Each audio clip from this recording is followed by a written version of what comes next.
I'm Leanne Ely. I'm a nutritionist, a New York Times best-selling author, and some people even say I'm a life coach.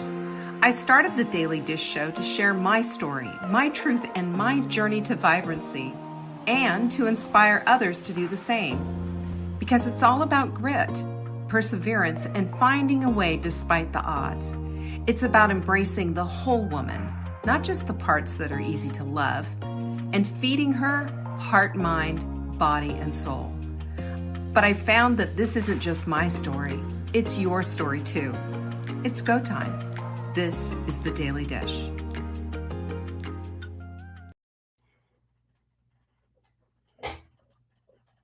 And scene. Hi, everyone. Welcome for Tuesday. Catherine and Jocelyn already in the house. Good to have you here.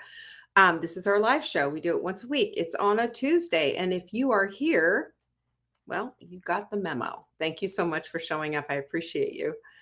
Anyway, let's see. Last night was our nutrition. I've been doing a masterclass on nutrition and, just the whole shoot and match, really. And last night it was quite a good class, I thought. It was about how to feed yourself well and the philosophy behind what well means. So that was, it had a lot attached to it. And I really enjoyed the class. We also talked about emotional eating. I shared lots of stories from the trenches because I've been there. And next week is going to be a really good one for any of you who happen to be postmenopausal, because we're going to be talking about protein's role in your diet and why it is so crucial. Not just like eat this and lift some weights and blah, blah, blah. It's more than that. Jocelyn, thank you. She liked it. She said it was a very good class. It was a lot of moving parts, shall we say. But so is next week. And next week is going to give you some aha moments. You can find the whole series at savingdinner.com/nutrition. And you can just say, ooh, I want this one, this one, this one. Or you can get the whole series. And they're all recorded. They're all on Crowdcast. They're all at your disposal. And you can watch them at any time. Okay? So there's that. The other thing is I've put together some cooking workshops that we have done in the past, along with the workshop workbooks that go with it, as well as some of the cooking, the recipe ebooks, and all the rest of the goodies that we have there. We have mise en place lists. We have master to-do lists, stuff like that. Hello, Yolanda. So if you have not done any of our cooking classes and you're thinking, oh man, I missed out, I wish, blah, blah, blah. Here's your opportunity to grab them all and to cook along with me almost in real time. And you can even stop and pause and do whatever it is that you want. And anyway, I just invite you, go take a peek at the page. It's really fun. And it's a great way to get an education and really take this hot meal sprint thing all the way. And that's at savingdinner.com/replays. That's where you're going to find that. Lastly, our third quarter, I can't even believe I'm saying this. Third quarter book club is starting. That's Recreate Your Life. Oh, goodness gracious, y'all. This next book is called Chasing Cupcakes. Now, this book is pretty heavy. It was a tough book for me to get through. I mean, I had to read it and I had to put it down because this woman nails it as far as food addiction is concerned, as far as getting your mindset right about food. If you struggled at all, even if you think you're through the struggle, this book is for you. You should join our Recreate Your Life book club. That's at savingdinner.com/recreate. So we'll be doing that one. I see my girl, Mother Hen, in the house. So cheers to you, Mother Hen. Glad you're here. Linda, glad to have you here as well. Anyway, so that is what and did I say hello to Catherine? I know Catherine and I know I said hello to Jocelyn. Anyway, so those are the things that we have going on. And then I'm going to wallop you upside the head with today's quote. The quote of the week is a doozy. Okay, you ready? Nobody ever died of discomfort. Yet, living in the name of comfort has killed more ideas, more opportunities, more actions, more growth than anything else. Comfort kills. I love this quote because this was an aha moment for me when I understood that the comfort zone was a zone of taking away your dreams. I found that out for myself. It just suddenly clicked one day. And then here's this quote and I'm just like, yes, that's it. That nails it down. Our discomfort is our growth, honestly.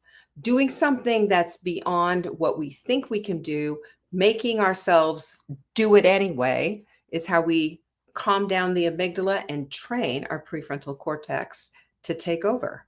It's a very it's very interesting how all of this works because there is always something going on in your brain that changes and transforms things. This is proof right here.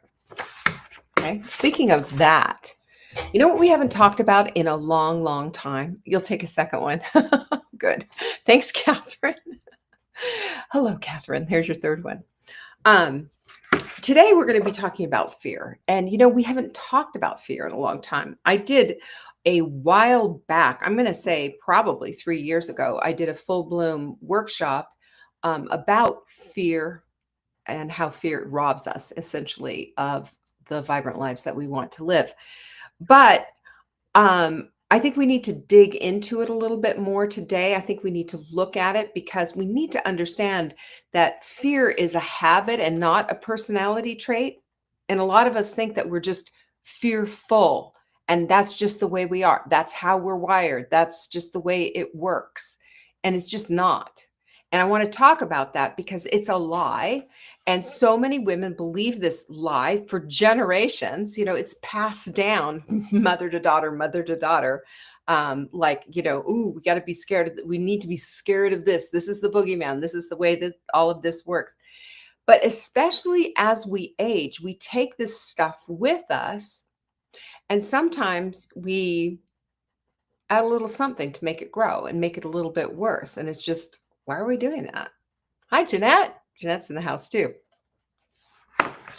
So I want to talk about this because I have heard this from the lips of women that I respect and love and care about. And I just want to jump out of my skin and say, this is just not true. But if you've ever said, just, I'm not brave enough, I've never been a risk taker, and that's just not who I am, you are painting yourself into a corner. Okay? Plain and simple. That's what this is. Because fear isn't who you are. Fear is something you learned. Period. That's how it works. Our fear factor that we have, each one of us expresses maybe a little bit differently, all comes from when we were growing up. It comes from generationally passed on trauma and sin and all the rest of it. That's where it all comes from. And because we have learned it, that means we can unlearn it, which I think is really phenomenal, right? But first, awareness is everything.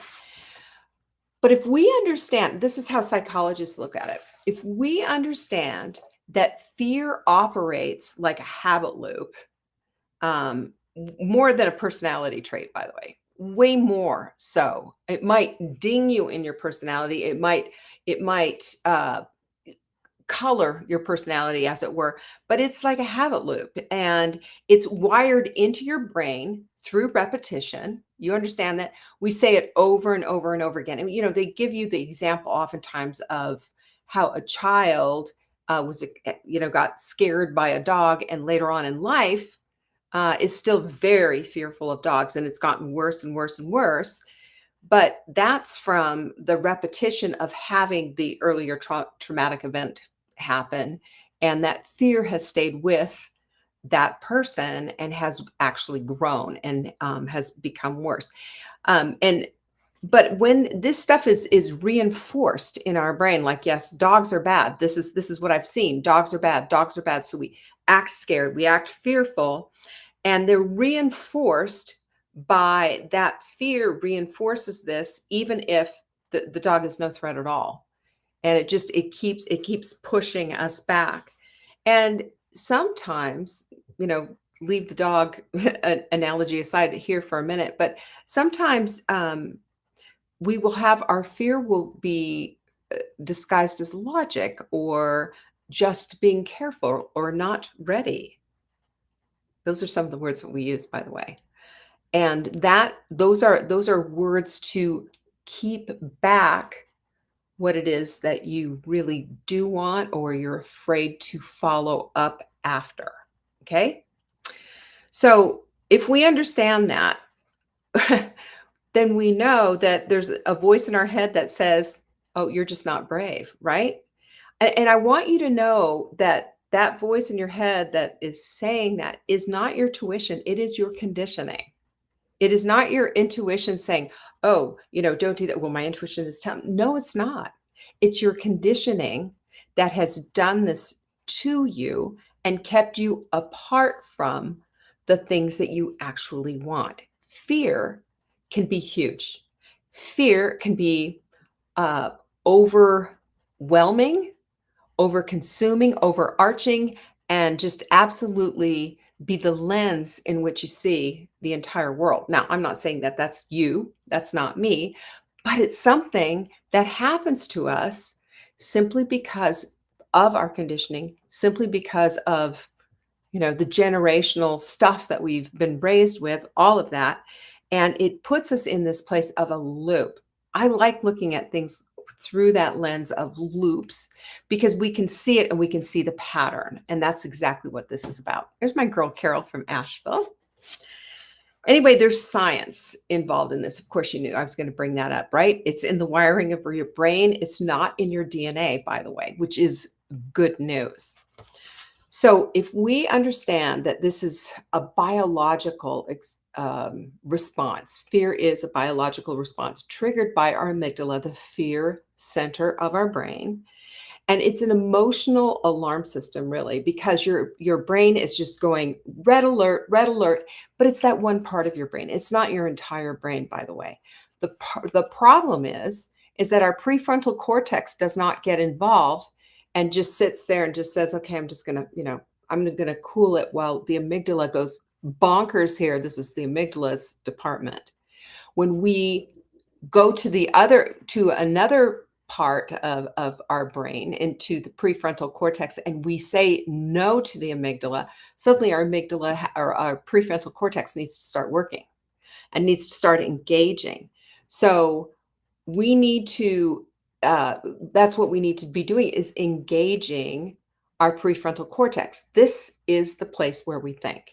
It's our master mind, if you will. It is the abstract thinker. It's the deep thinker. It's our intelligence. It's our emotional intelligence. It's everything.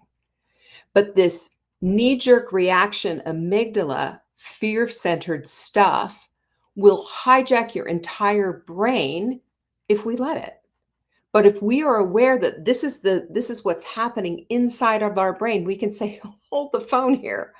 I'm going to engage with the whole thinking process and put the amygdala on hold for a second. It doesn't mean that you are denying the fear.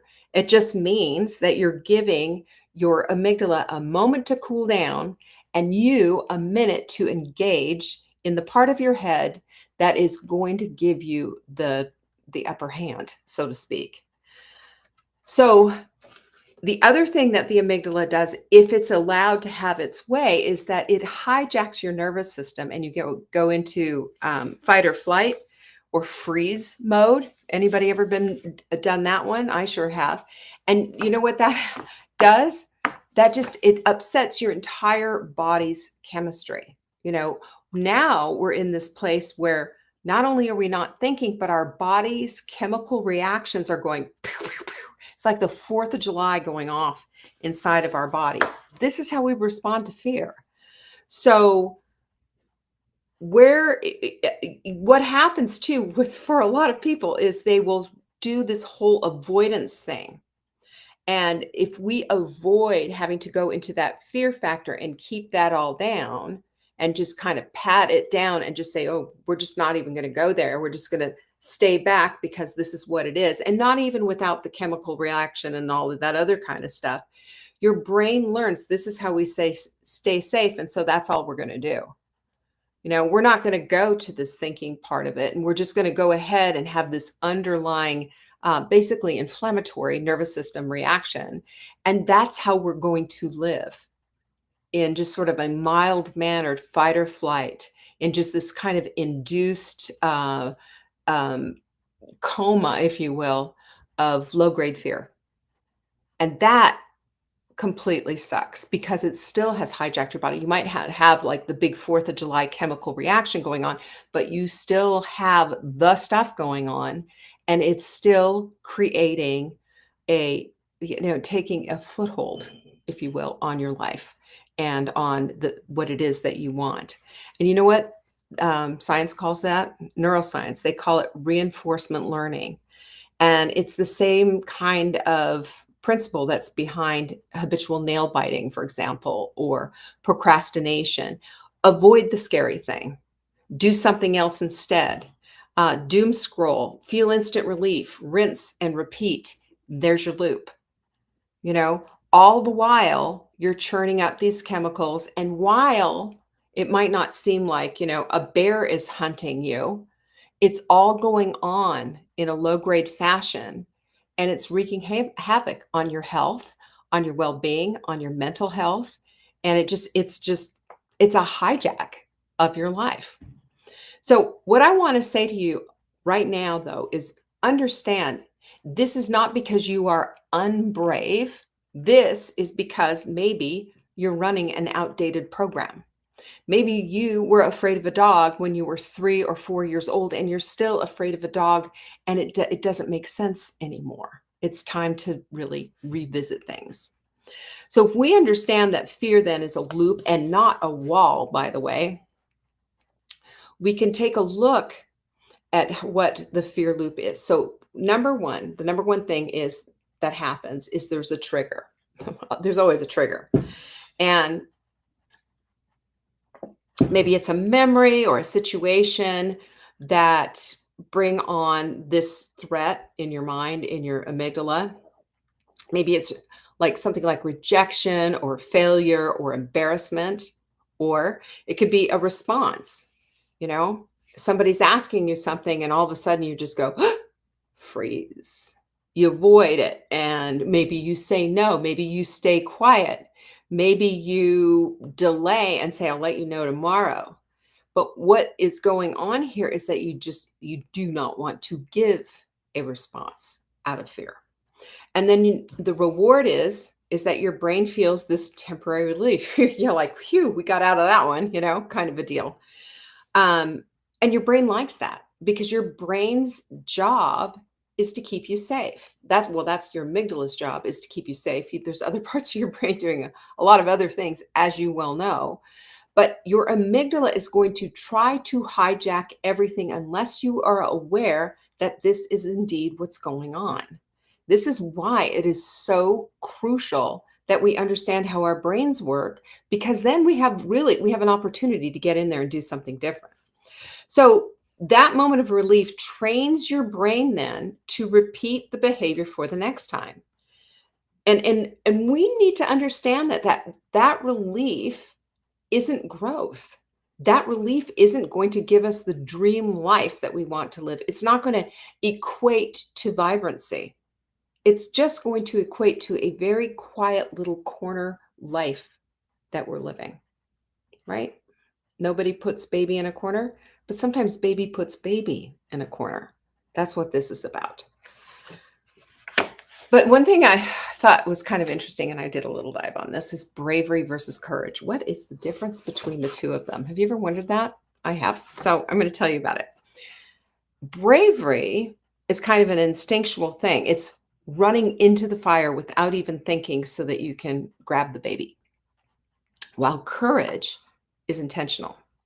It's feeling the fear, it's understanding the risk, and it's doing it anyway. And the difference between bravery, being instinctual, and courage, being intentional, is courage is a habit. It is a skill. It is something that can be developed. And it gets us out of our own way and helps us to start creating exactly what it is that we want. You hear me on that? This is so critically important. Hey, Virginia. I'm glad to hear that her husband's finishing 8 weeks of radiation this week. Doing great. I'm so glad. So, courage isn't a personality trait either. It's a skill set. There's different parts of courage. It's number one, first, deciding that I'm just going to do it anyway. And two is following up and doing it anyway. And the third is feeling the satisfaction of what that feels like and understanding too that you're breaking that habit loop of fear because you did it anyway. And it improves with practice. It gets easier as we go. And it also trains your amygdala, which, by the way, is trainable. It's trainable. Your amygdala, you know, I've always said I'm a person who startles easy. I am. I'll be, in the living room and Mark drops something on the floor and I jump out of my skin. Startling easily is one thing, but living in fear is another thing. And you can't get over that startle thing. I think they've have proven that that's in your DNA. But this stuff, you can do it because you are not this little fragile butterfly that's going to fall apart if you do it anyway. You're not. You don't give yourself enough credit because let me tell you something. If you have survived this long and gotten into this part of your life, give yourself a little credit. It wasn't easy. Am I right? I don't know about you. I, it wasn't all rosebuds and cherries along the way. There was lots of struggle. Give yourself some credit for that. We are not fragile little beings that need, a cushioned ride the whole entire time. We just need to practice our courage muscle because it's there. Every single person on the planet has one. Okay? I just want to make sure that we get that. But there are 3 ways that we can break this habit loop of being fearful. And the first one is to name it and tame it. You've heard this before. But when you label your fear, like maybe I'm afraid I'm going to look stupid or I'm scared they're not going to like me, whatever, it activates the prefrontal cortex because your fear now isn't just something generic. It's something that you can now take on and analyze and look at and say, what can I do about that? I've shared with you before my yellow pad with, the line down the middle. On one side, there's this, and on the other side, the pro con list. Same kind of a deal. And that's what our rational brain is doing. That's what's happening in there. Now you can calm yourself down because the emotional center puts you back into the drive. I'm afraid I'm going to look back. Well, okay. So what do we need to do in order to not look back? You need to be prepared. You need to understand the material. You need to blah, blah, blah, blah, blah, whatever it's about. I was asked yesterday, I have a friend here in town who is a speaker, and he speaks all over the world and MCs big speaking conventions and what have you. And I play pickleball with his wife. And he asked me if I would MC his book event. And at first I was like, oh, what a cool thing. And then I was thinking later, oh man, can I do that? What if I blow it? What if I'm not up to the task? And then I started thinking about it, this exact thing. What am I fearful about? I'm fearful I won't be able to hold my own. I'm fearful that I won't be able to make him look good. I'm fearful. And then I started thinking, I know what to do here. I know what needs to happen here. And as the time gets closer, I will make sure and I'll go over things with him and I'll just make sure that I check the boxes. If you go and lean into the fear, you end up saying no to some kind of amazing opportunity like this. And I don't want you to do that. Matthew Lieberman at UCLA showed that the effect of labeling and naming those emotions reduces your amygdala activity. Isn't that cool? And it increases your control over your emotional response. So it's been researched. This works. The number two thing is to practice what they call micro bravery. Now, I first read this, I was going, what, microbrewery? Yeah, that's right. No, it's bravery. But it's a simple thing, and that is just doing one small, uncomfortable thing every day. Little thing, something that maybe is not so enjoyable. Maybe it's you go to the gym and you do an extra 2 reps, or you wear something that maybe is a little bit, maybe it's a little shorter than you would like, but you like the dress and you wear it anyway. Why not? You say the thing that you needed to say. You ask the question. You do the video and put it back up there on TikTok. I've been doing that a lot lately, and I've got stuff going viral again, right? Interesting. The doing is practicing this little acts of things that you can do that show your amygdala who is in charge. That's the thing that I like to I like to do is I look at the hierarchy, like who's the bigwig? Who's in charge of Leanne's life? Well, I like to think my prefrontal cortex is in charge of my life because I know what the amygdala did with it. I know what it felt like to live in perpetual fear. I know what it felt like to not even have the bravery, the courage to say, this is what I want to do when I grow up, because I shrunk back from everything. I was afraid I was going to say the wrong thing. Nobody wants to live like that. That is what the amygdala does when the amygdala runs the show. And it's not fun. So what we can do is understand that when we do these uncomfortable little things, it is sending a signal to your brain to rewire it to show that you can do hard things, to say, I survived doing the hard thing. And let's do it again. A lot of these little tiny things add up. It's not for naught. I mean, it is definitely for your benefit. It creates the life that you want to live in just these micro little steps. And the other thing that you have to look at is it also builds dopamine circuits. In other words, you're going to get a nice dopamine hit from it instead of sitting there and stuffing your face, after dinner watching, the Kardashians and eating ice cream. Not that anybody would do that, that's a dopamine hit too. But I mean, how much are you going to get out of that versus being reinforced with the action toward the life that you want to lead? A whole different thing. The number 3 thing, of course, is to visualize your success. See yourself doing something. See yourself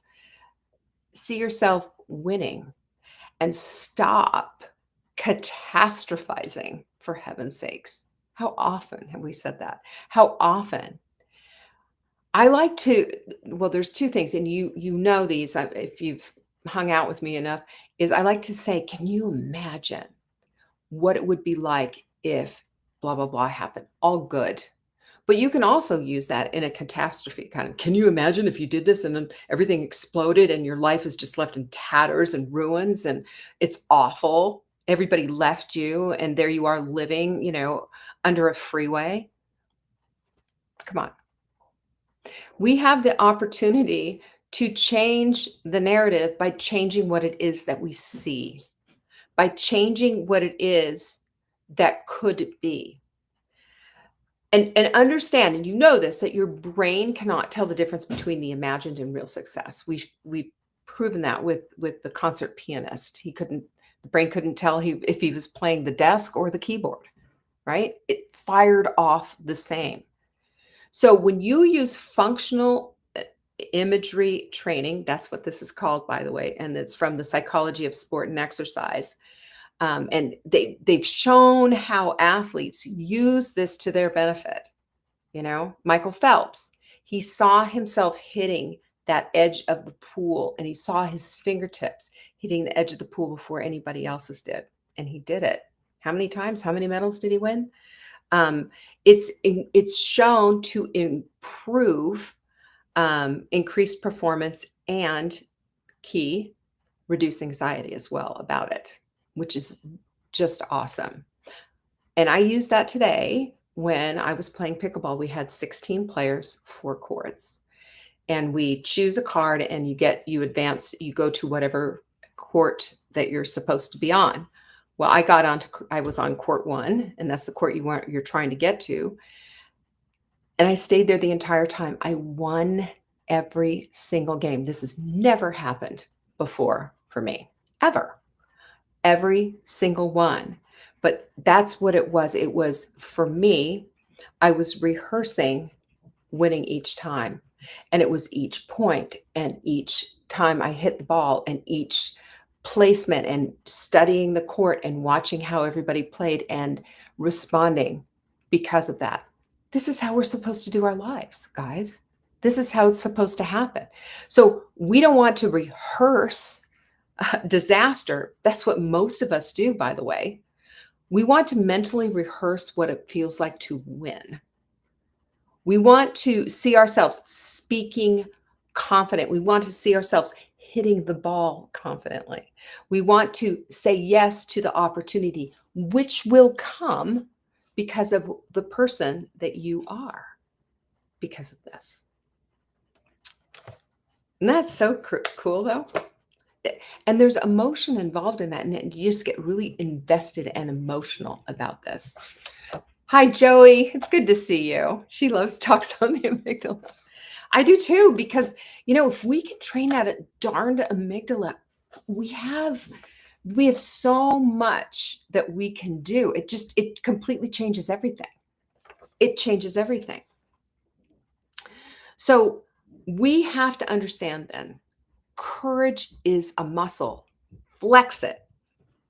Flex it hard, daily.